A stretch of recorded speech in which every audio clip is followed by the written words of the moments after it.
Studio Saharsa. प्यारी करै छियै तोरा से सुनना छोड़बै चाहे छौ साथ के। प्यारी करै छियै तोरा से सुनना छोड़बै चाहे छौ साथ के। आज रास्ता के काटा बनै छौ काटि देबो भाई बाप के। रास्ता के काटा बनै छौ काटि देबो भाई बाप के।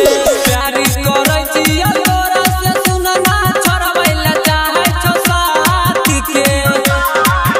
आज रास्ता के काटा बनै छौ काटि देबो भाई बाप के। रास्ता के काटा बनै छौ काटि देबो भाई बाप के।